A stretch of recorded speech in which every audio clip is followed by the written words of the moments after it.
Wow.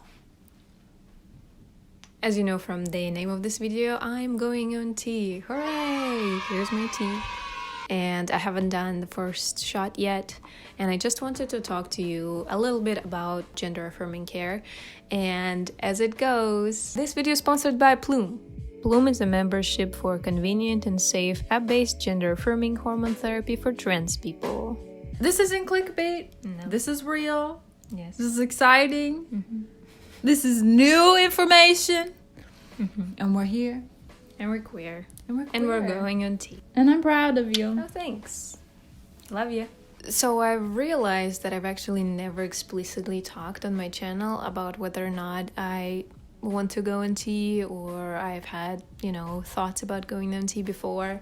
And long story short, when I was about, I don't remember, but about 16, 17 maybe years old, I found on YouTube all the FTM videos, and for a while, like for a couple of years, I thought that I was a trans guy because I really longed for that feeling when you get those like, this is my voice on tea now, this is my voice on tea 2 months in, 6 months in, 1 year in. I really longed for that kind of euphoria that I saw in a lot of the trans guys. But eventually I found the term non-binary, which felt a lot more like me. So I could never like look at myself and say, yes, I'm a guy. Yes, I'm a man. I think the closest to gender euphoria I get is when I am either associated by other people, not associated, perceived by other people as like a boy. So like a small, like a young boy. I think I also really resonate with the idea of like a really like old weird grandpa, but we'll have to wait for me to get a little older for that label. But other than that, yeah, gender euphoria is hard to find in these parts. Or as in, who is this again? What? I don't like somewhere in that confusion of people who aren't sure what I am exactly. That's where I feel most comfortable in. So whenever people get kind of like sir, ma'am, sir, so that's kind of where I want to exist.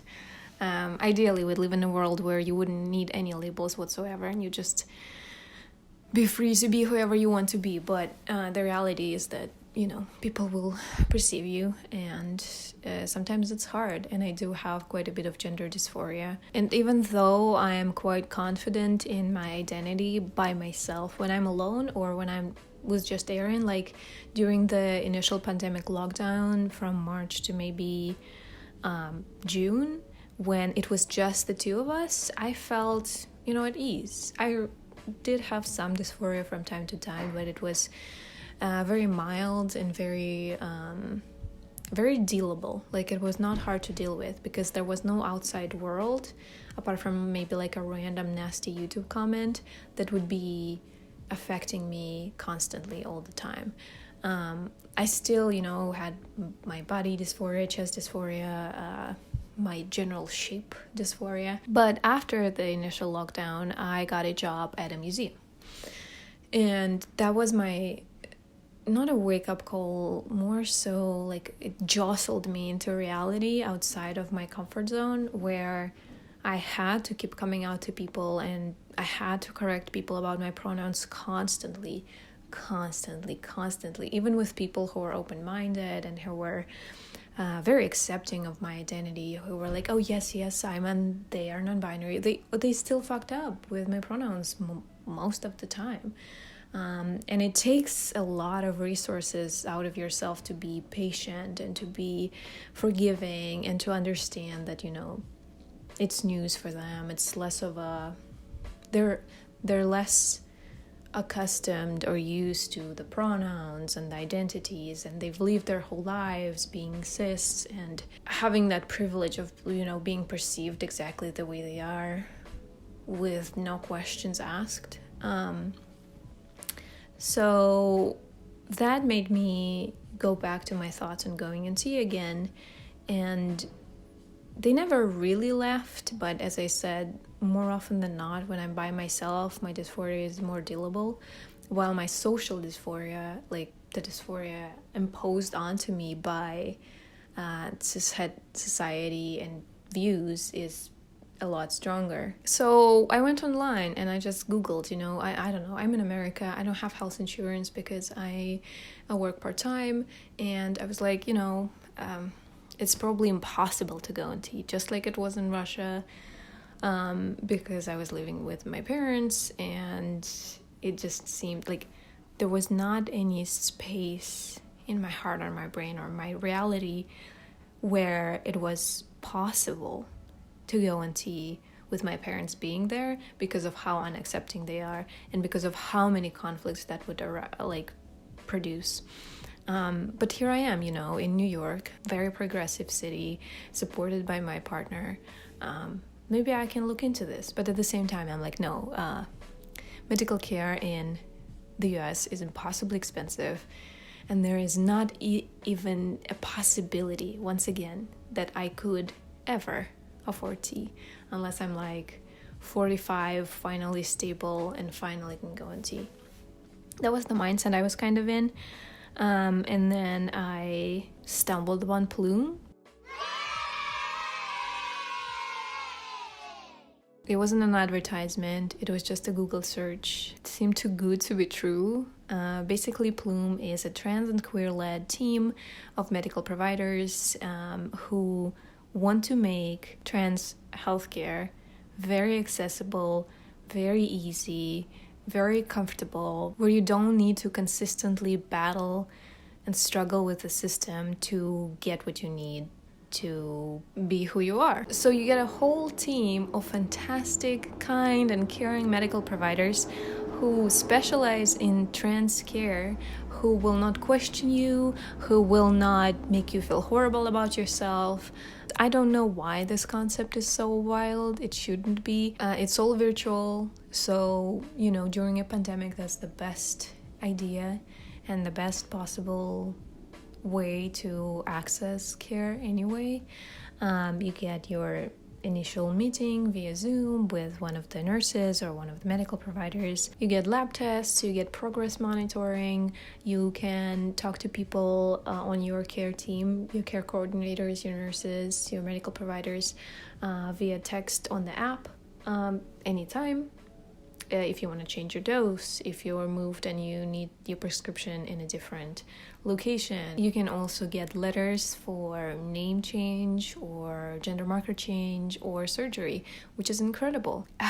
My heart always starts beating faster when I think about Plume. And because it is trans and queer-led, the people who care for you understand exactly what it is and exactly why it needs to be easy. And they've been through all of this, either them or their partners or their family members. It's fantastic. It's just fantastic. Everybody I talked to so far has been the most supportive and caring person ever. I could not have dreamed of a better sponsorship and better collaboration, honestly, than Plume.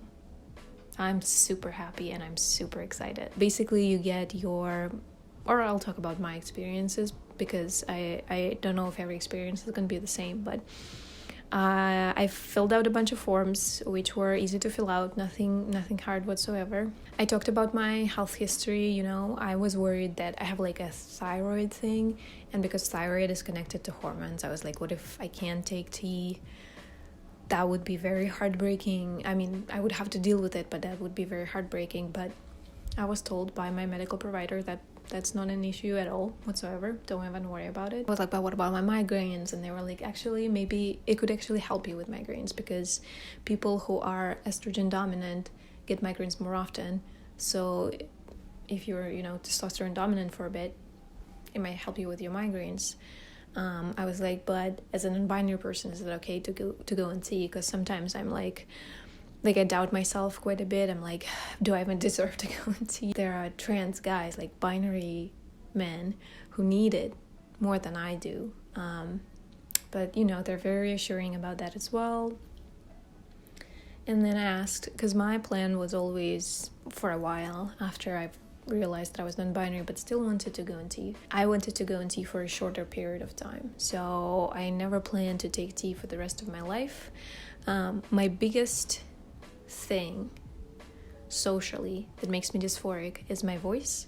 I think before I speak, more often than not, people are on the fence. They're like, I don't know, seems like some kind of boy. But as soon as I speak, they're like, okay, ma'am. And I'm like, please, no, please, you're doing so great. Ugh. At my new job, I get misgendered very often, practically all the time. And I think one of the things is that I have a very like high-pitched customer service voice. There was a TikTok about that.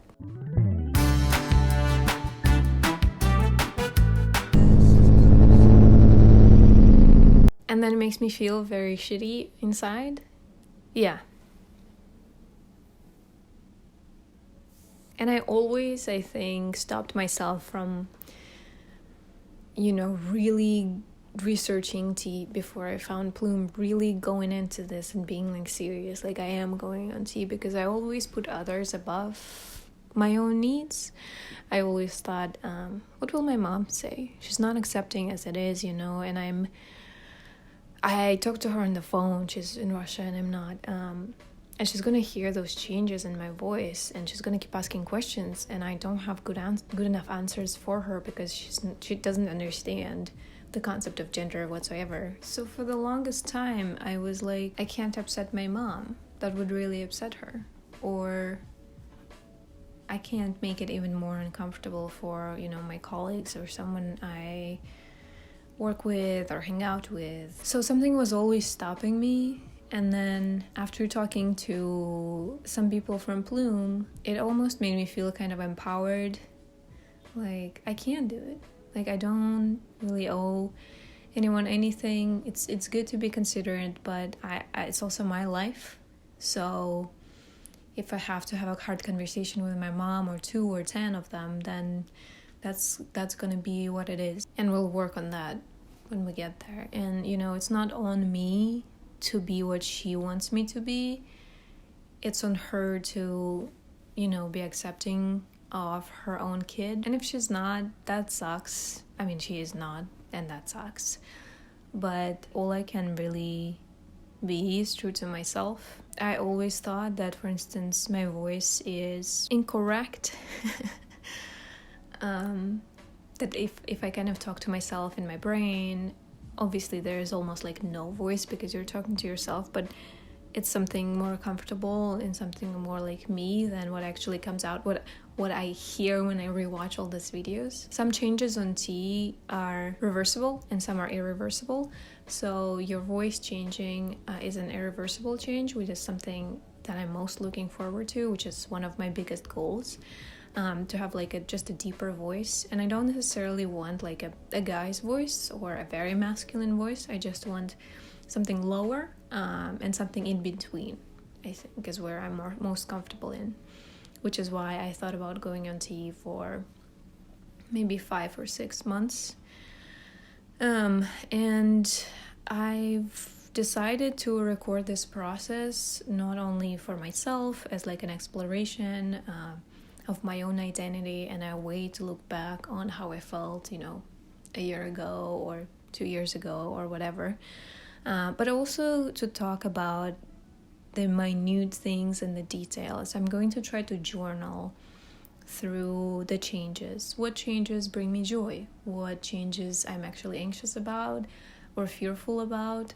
For instance, if you've ever watched any other videos on my channel, you know that I'm into skincare, and most people on tea get quite a bit of hormonal acne because it's like going through puberty, and that's something I want to talk about because I want to, that's something that makes me feel insecure. But the benefits of tea for me, the pros are much higher, because gender dysphoria that I feel is much stronger than my insecurity about my skin.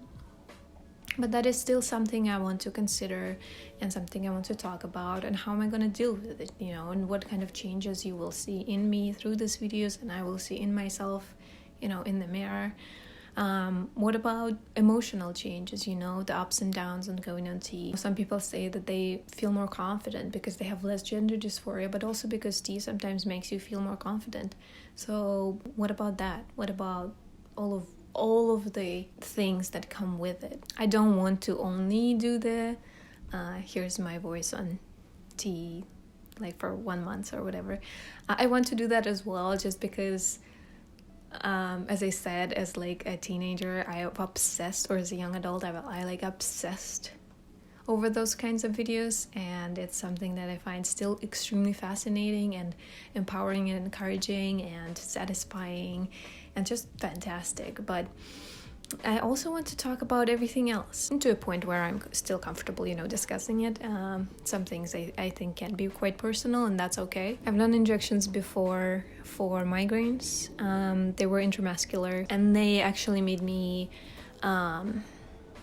super anxious. I did do all of them. I think I had to do 10 in a row, like each day. But I did like almost faint one of the times, and it was very stressful.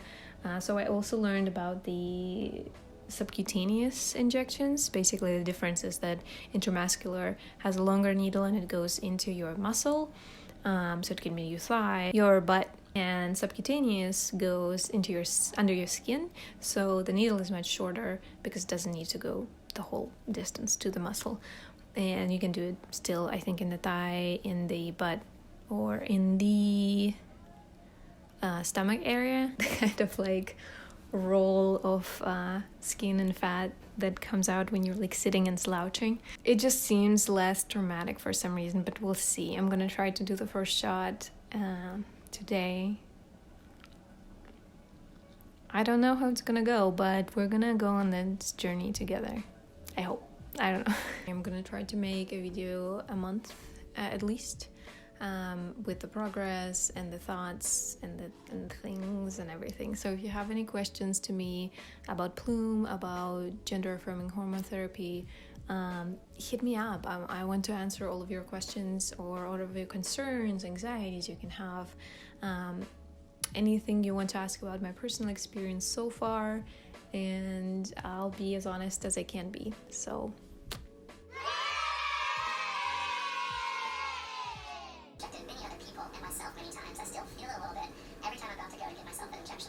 first, check that your tea is clear and doesn't have crystals or particles floating in it. my tea is clear. The materials you want are your 2 needles.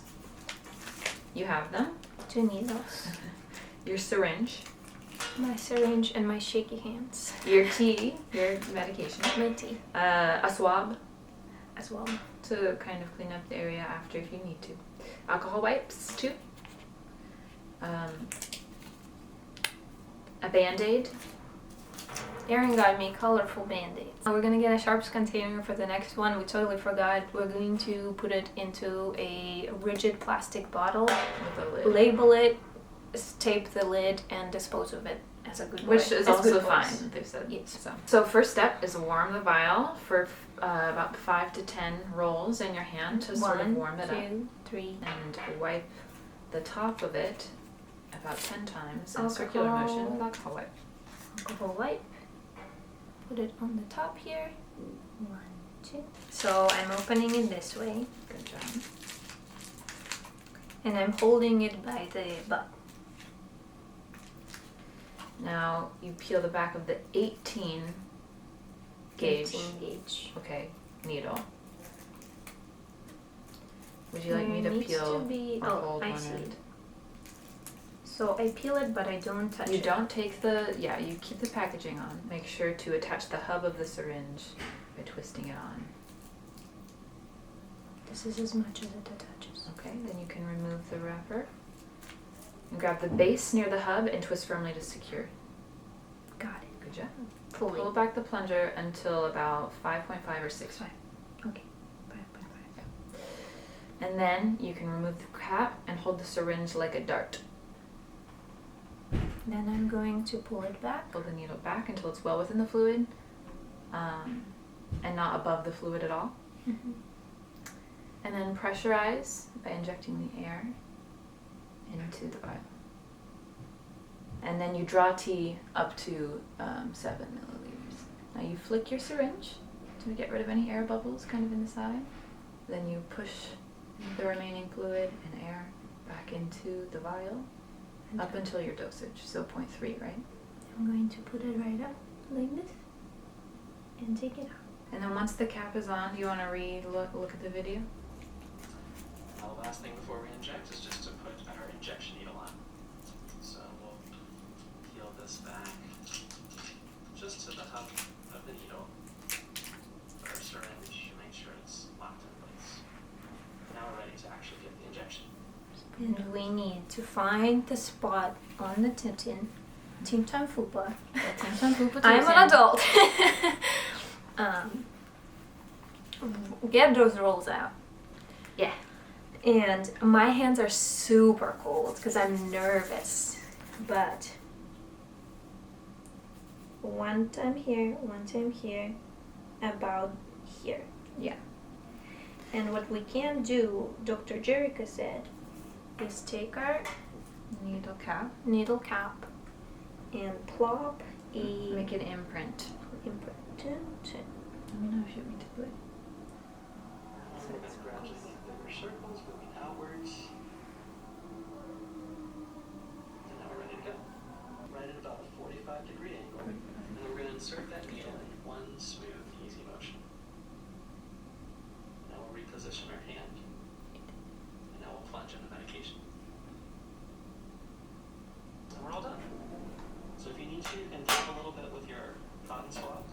And we'll put our bandage on. That was not painful whatsoever. I looked over and it was already in you. I know. I was like watching the video and I was like, okay. And then I was like, okay, we're going. It's go time. I had an idea. I was like, should I wait and be like, okay, I'm gonna go now? No, you did good. And then I touch didn't. it. There's a little bit of blood, but they said it's okay.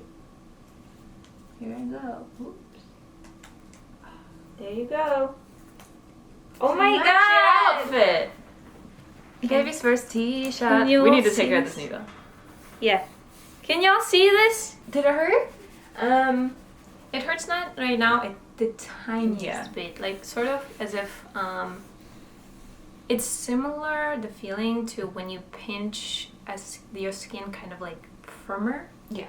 That's kind of how it feels. I think it's just the oil.